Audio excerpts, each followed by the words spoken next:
All right, y'all. You Twin City Firewood. I'm glad you're here. Thank you for coming. Merry Christmas to y'all. This is Christmas Eve today, day before Christmas Eve. I'm going to show you my nighttime setup, how I cut and split at nighttime. And my biggest little boy, he's 8. He's been interested in hand splitting lately. And he asked his mama if she could bring him down here the other night, and he helped me for a little while. You'll see video of him helping me split a basket of wood. He loaded it for me and speed things up a little bit. And he's, like I said, he's been splitting by hand. He's just really, he was doing that last year, but this year he's really been more interested in it. And we call it batting practice. He loves playing baseball, and he's an active little dude. He's small for his age, but he's an aggressive little joker. He's maximum effort in whatever he does. And of course, I try to tell him to be that way, but I don't have to remind him very often. He's all in when he does something. He makes me proud. And so you'll see him, and you'll see me cut a little bit at night. And I'll show you my lights here in just a minute, what they look like in the daytime and what they look like at night. And it's not like I get down here and work till 10, 11 o'clock all the time. When I feel like it, when I'm wanting to. Most of the time I want to. I don't mean that bragging. I just enjoy it, y'all. Firewood people, you know how it is.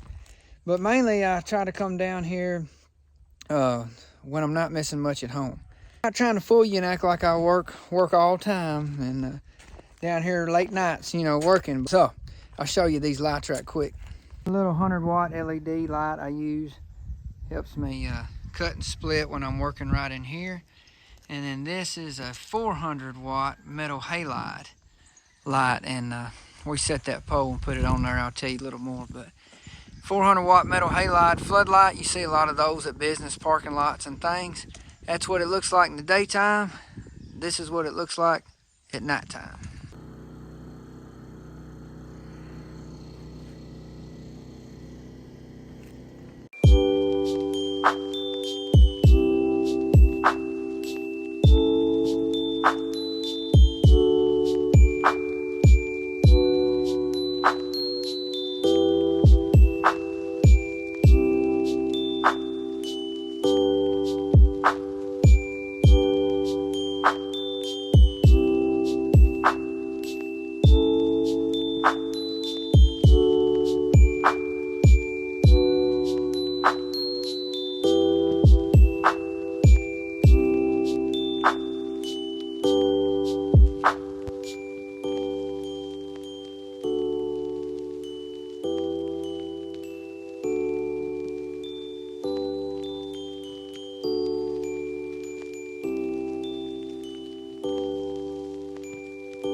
All right, y'all, it's dark 30 and we've been doing a little night cutting. This is my 400-watt floodlight. It's a metal halide. We use them at work. We used to. We went to LED now. We still have some in service, but every now and then we'll take one down that's not working, and I'll swap out some parts, and there you go. There's a little LED light I got off Amazon, but I got them running off my little generator. And I got, just in case you're wondering, I got the exposure set to 0.0 on my phone.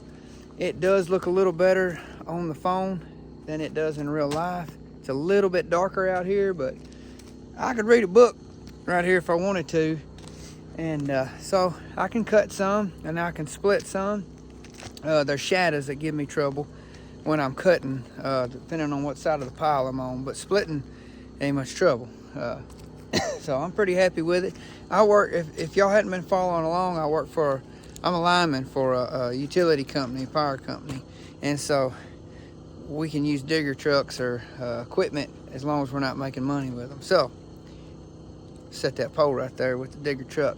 That's how a lineman cut firewood at night, I guess. I'm quitting cutting. My wife and kids are home, so I'm ready to get home.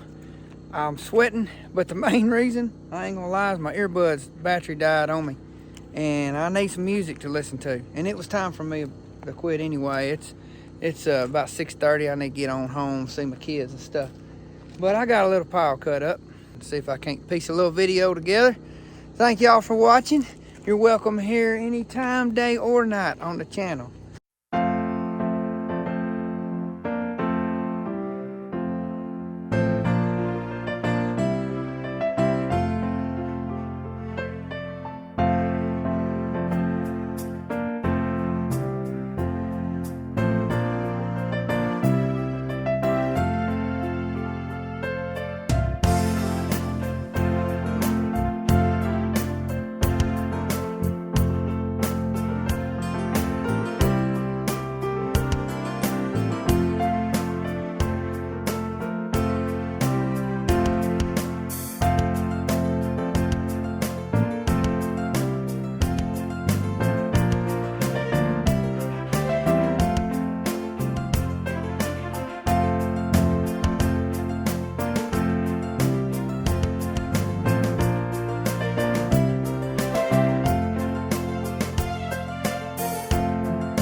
Up this little pile of red oak here. It's green, real green. This will be for next year's wood.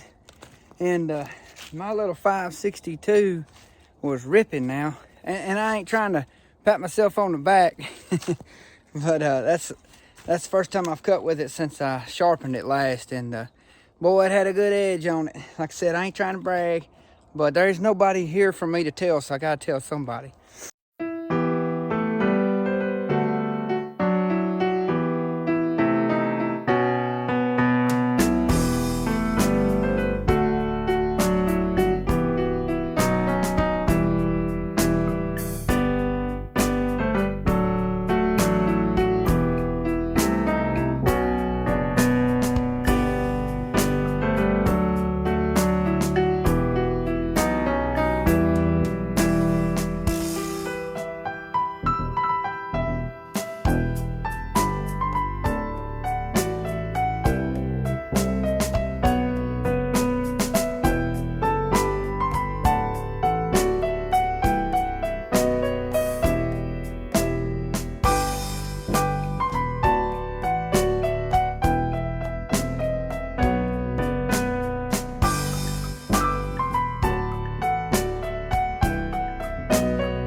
death. I was chunking that wood over on the other side of these logs. I'm probably gonna do something different about my log sawhorses or whatever you want to call them. These are just some logs I wasn't gonna cut up and I was gonna make use of, but they're a little too big and they're a little too wide apart, causing me a little extra work.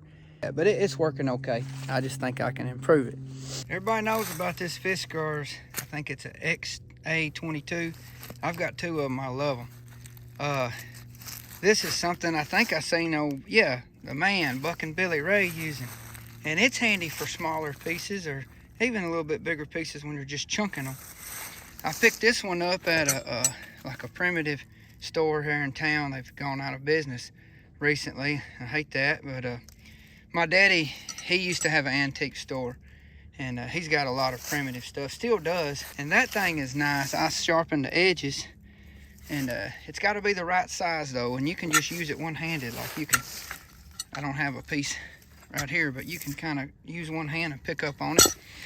But it's not as safe as these. I saw old Heath over there, hard-working man, using that Osh. I don't even know how you say it. I ain't gonna try. But this is a pretty neat little tool, but it's pricey. I got it for Christmas year before last, I believe, and it works great for different applications, of course. But I don't even know what it costs then. I'd be scared to price it now, but it's pretty handy. I like this how it's got this little hook on the end, keeps it from flying out of your hand there. But you better watch that little hatchet end. Dangerous. It ain't for the weak-minded. Thank y'all for watching. Thank y'all for coming along. Thank you in advance for liking and commenting. If you've already subscribed, thanks a bunch. If you haven't, of course, you know, go ahead. My little boy, we're getting close to 1,000 subscribers. That was my goal in the beginning of this. My kids, they seem to be interested in it, and it helps. They just like it. They watch the videos, and people around here talk to them about it. So thank y'all for making this happen, allowing this to happen. And if we get to 1,000 subscribers, great. If we don't get another one, it's been worth it. It's not a big deal. But I do appreciate y'all's kind comments. And my little boy, not this video, the one before, he got a lot of cool comments on his hand splitting. And I just want y'all to know, every one of y'all that commented, thank y'all. It makes him feel good. And it makes me proud. You know, there's still a lot of good people out there. If I can't meet you face to face and shake your hand, this is something I can do. I hope you know that we really appreciate it. So thank y'all. Y'all have a Merry Christmas. Thank y'all for, I'm not trying to overuse. Thank y'all too much, but I appreciate it. So see y'all next time.